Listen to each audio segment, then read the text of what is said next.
Hello, world. Welcome to episode 179 of the Jimmy Canz Show. It's Clash of the Champions 21 Retrospective. Let's get into it. All right. Obviously, this was a WCW event held November 18th, 1992, from the Macon Coliseum in Macon, Georgia. It was broadcast live on TBS. The action was called by Jim Ross and Tony Schiavone. 7 matches, with the main being for the unified NWA WCW tag team titles. Let's talk. Opening contest in this one lasted just 25 seconds. Flying Brian Pillman versus Brad Armstrong. Pillman feigning an injury, then attacking Armstrong before the bell, and then soundly and swiftly defeating him. So, yeah, there was that. Um, Next up, I mean, there's not much to say about it. Next up, you had tag action, an odd duo, the rookie Eric Watts and Kensuke Sasaki faced beautiful Bobby Eaton and Arn Anderson with Michael P.S. Hayes in their corner. In a nepotistic, I guess, way of booking, Watts and Sasaki go over in this one. Um, you know, when your dad's got the pencil, I guess good things happen. But this one didn't make any sense to me. I mean, you got a rookie, and undoubtedly a Japanese sensation in Sasaki, but obviously there's a language barrier there in terms of communication. You've got two tag team legends in Eaton and Anderson, as well as another tag team legend in Hayes in their corner. So it just didn't make a lot of sense, logical sense to me from a booking standpoint as to why Sasaki and Watts go over, other than the fact that your dad's booking. But yeah. Um, Next up was a boxing contest. Um, it saw Johnny B. Bad taking on Scotty Flamingo. Um, Flamingo had DDP and Vinny Vegas as his cornerman. Bad had Theodore Long. I mean, this is a boxing match. You have a heel with heels in his corner, so you can guess how this one kind of goes. Um, they load up his glove. Um, Flamingo gets a big right hand onto um, Bad, who goes down. So Scotty wins with a KO in the second round.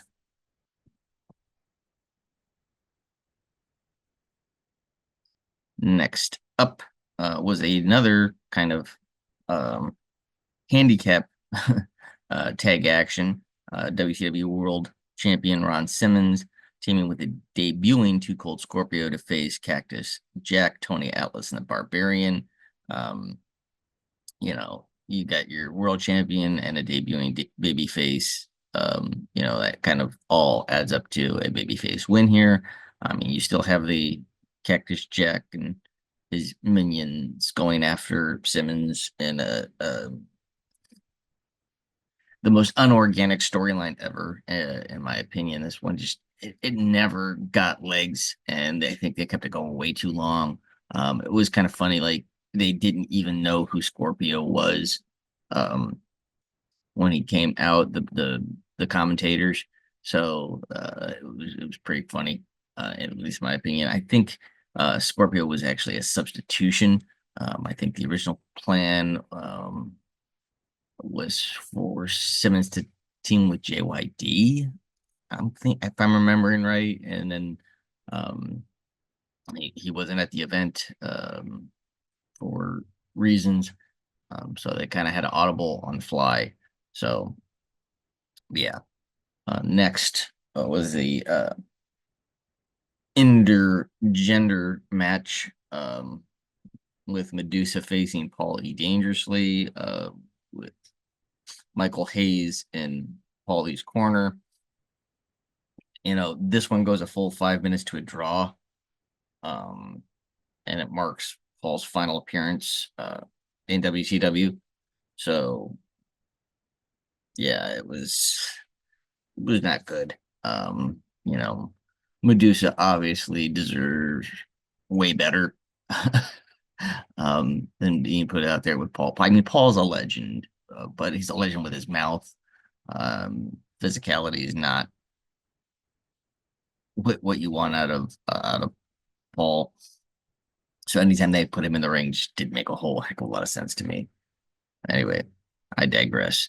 Um, Next up, you had Sting facing the United States champion Ravishing Rick Rude in the non-title contest, as this one was actually the semifinals of the King of Cable tournament.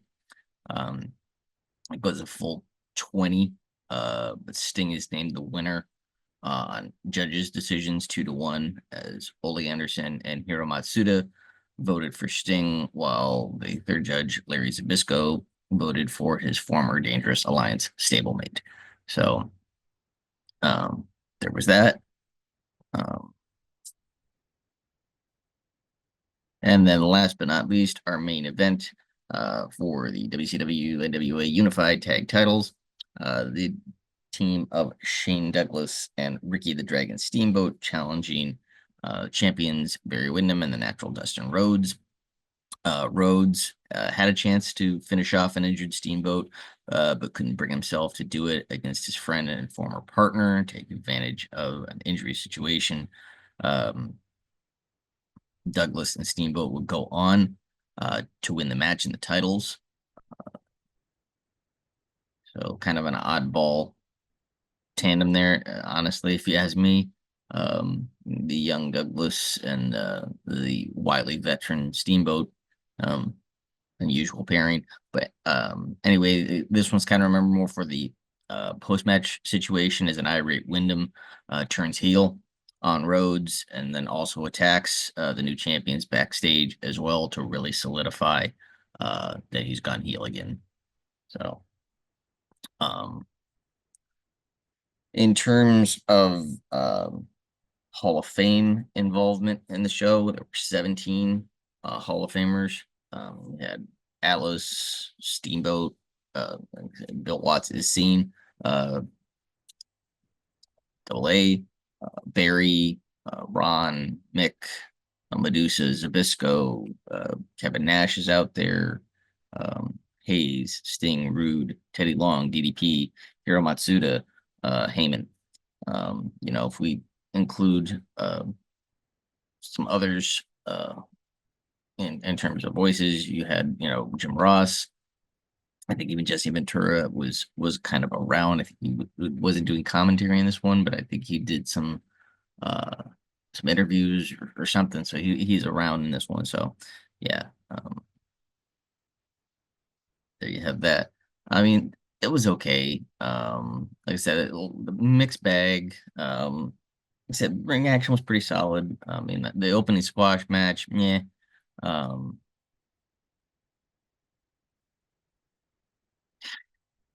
Opening squash match was pointless. The the tag and the handicap tag match didn't really do much of anything. Um, Boxing match didn't really do anything. Um, King of Cable, solid match. Intergender match, meh. Like I said, there was no payoff to that whole angle because, like I said, that went to a draw, and then Heyman was gone. Um, and then you had new tag champions and a Wyndham heel turn. Um, Pretty, again, solid ring work, but pretty lackluster, all in all. So on a 10 belt scale, oh geez. I think this one's only, yeah, it's a 5. It's middle of the road. It's like all in all, ring work was pretty solid. Uh, but there's just the stories was just blah, and like I said, there were a lot of things that just went nowhere. The uh,